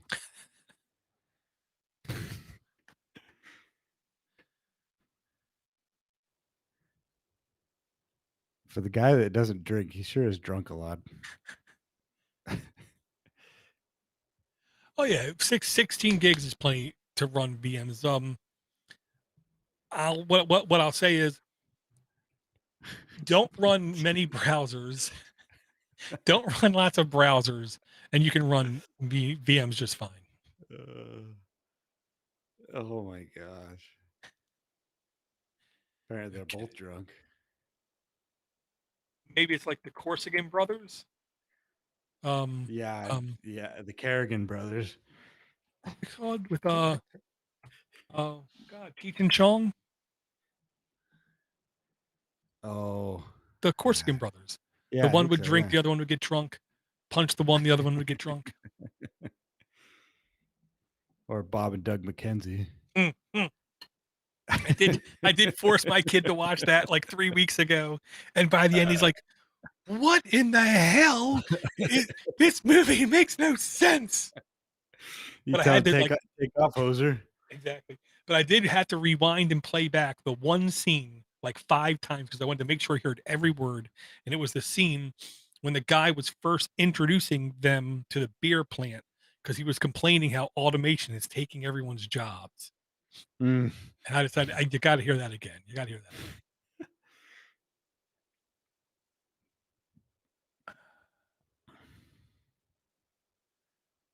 I hope so too, Brad. Yeah, no kidding. Guess we should do an intro as well, Your call. huh? I feel like I'm about to fall asleep.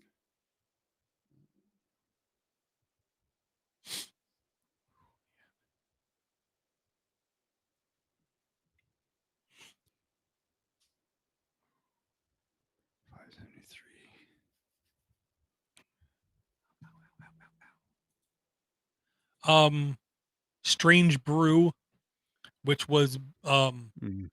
a offshoot from a sketch on SCTV comedy show in like the late 70s, where it was The Dave Great White Thomas. North. Great White North, I think, is Yeah, the kid. yeah. Dave Thomas and Rick God, what's his name? Moranis. Rick Moranis Yeah. playing two brothers who all they Dave's do is not. get drunk. Everyone And does. the voice, here's the thing, the voice of their dad was played by um Mel Blanc, man of 1,000 voices. It was just, ooh man, such a weird movie. Strange Brew. Yeah. Yeah. Yeah, because by the end, I mean, the dog has like a rocket shoot out of his butt and he flies across the Yeah. country. I mean, Yeah. And dude balloons up and then pisses out a fire. yeah. And then I'm critically gonna drop acclaimed. you off at the. I'm gonna drop you off the loony bin. Always selling smokes in the cafeteria. But I love the beginning of the movie where everyone's mad because the movie sucks and they want their money back. So my friend, he's a cop, eh? And we found this mouse in the beer bottle, eh? And he said that that you gotta give us our free beer, eh? Free beer, eh?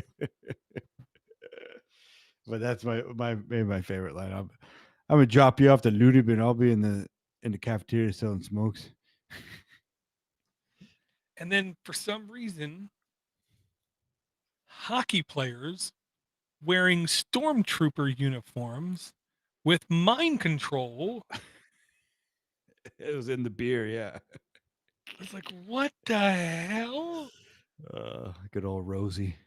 And it had like a critically acclaimed um British theatrical guy who I believe was the same guy from Flash Gordon. Yeah, man. Such a weird movie. Such a weird movie.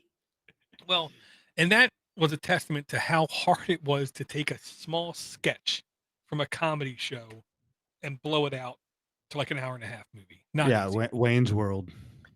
I made my son watch that too. Yeah. Or when he's like, "Oh, yeah, my brother, he's a genius. Eh? He put stereo in our car." Yeah. Yeah. Almost like he's an ideas man. At this point, Eric, you might not need to watch it. Yeah, Steve's an Yeah. ideas man. He made these dog dishes out of tractor hubcaps. Yeah. They're literally just tractor hubcaps. Just right. Turn upside down. Yeah. Yeah. Yeah. Yeah. And the spirit of a man possessed an arcade cabinet and recorded a video from a security camera and played it back. Yeah. Well, but it had the timestamp, eh? And that's that's really hard to fake, eh? Exactly. Exactly.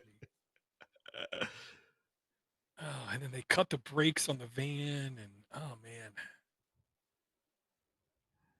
put them in kegs. Yeah, they play the classic trope. Instead of just killing somebody, put them in a process where they're going to die. Yeah, with freaking lasers on their heads.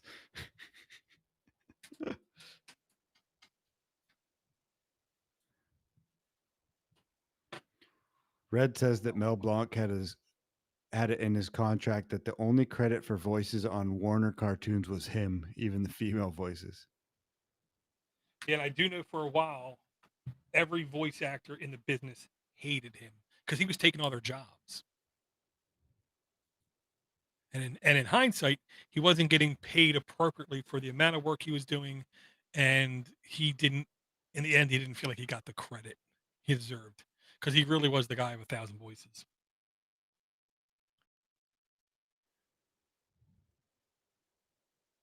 Okay. So he was the dad, huh?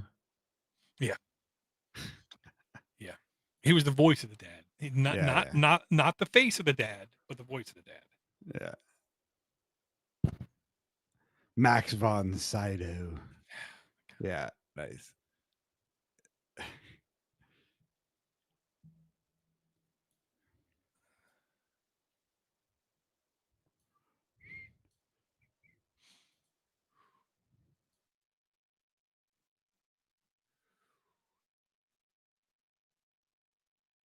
But yeah, I've been sitting my oldest son. He's now 16 down, and I try to, but I've not been good here recently. At least 2 or 3 times a week, sit down with him and make him watch a movie that I think has some cultural significance, but they're typically comedies. So,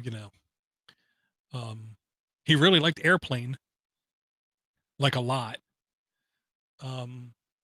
So I think I'm going to try to get Police Squad, like the whole series.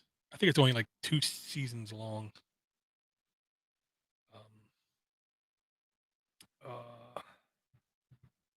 He did like Wayne's World, but he said it was god awful stupid, but he did like it. Sorry, which series were you talking about? Did you say? Police Squad. Oh, I'm trying to remember the other movies I had him watch. does he like the castle? I'm purposely waiting to show him that movie. I did show that to my nephew, who's 14. Thought it was frigging hysterical from beginning to end. Nice. He was chuckling and laughing. He got nearly every joke. Wow. Yeah. I don't even get every joke. Yeah. And his mom's boyfriend is insanely handy. He's the kind of handy, if you shake his hand, it's like one big callus. Yeah. And he can't like close his hands farther than that because he's worked so friggin' hard in his life.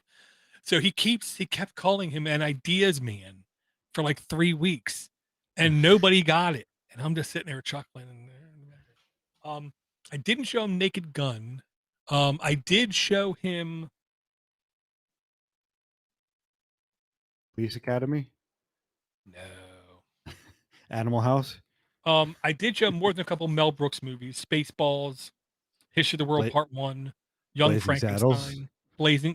I didn't show him Blazing Saddles, which was a mistake. I should have showed him that earlier. I did show him Men in Tights. Great movie. I'm sorry, great movie. We're men in tights. We may look like pansies, but we'll put out your lights. Did you say Spaceballs? Of course, Spaceballs. Yeah. Yeah. Of course. Three Amigos. To which the whole time he's like, "This is such a bad movie, but I can't stop watching it." Yeah. It's a mail plane. How can you tell? By the little balls.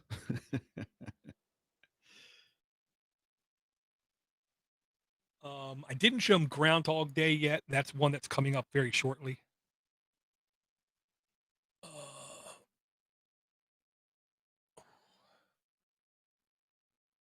Ivor, that is fantastic. So I Married an Axe Murderer. Oh yeah, same here. Oh yeah, my oldest son loved that movie, but the whole time he was so confused. He was so confused. He was like, "Why is she acting like that? I don't understand." And then he started like picking up. No, she can't. No, she can't be the killer. No. He was so mad, and at the very end, he that bee, get her.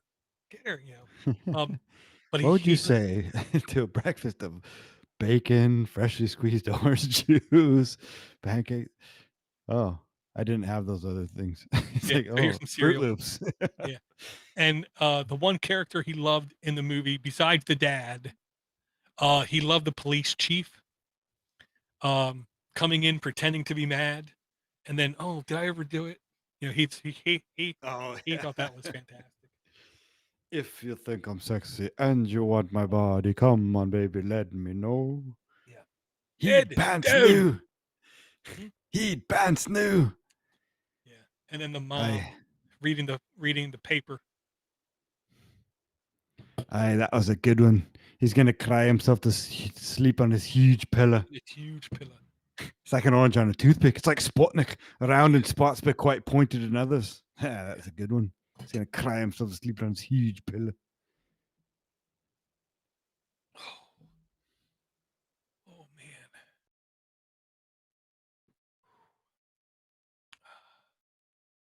All right, I'm gonna kill this stream here. I gotta run to the bathroom. And I did show him Galaxy Quest, and he didn't really know enough about Star Trek to really get it, but he still got it. And he definitely one of his favorite parts was Sigourney Weaver saying to the pilot kid guy, because he kept saying, "That's so annoying. I only have one job, and that is to repeat the computer, and I'm gonna do it." Kind of thing. He thought that was hysterical.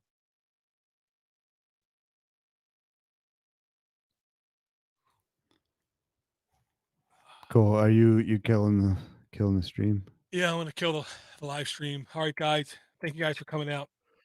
Yeah, Hi, thanks, Laura. guys. Hope to talk to you again soon, man.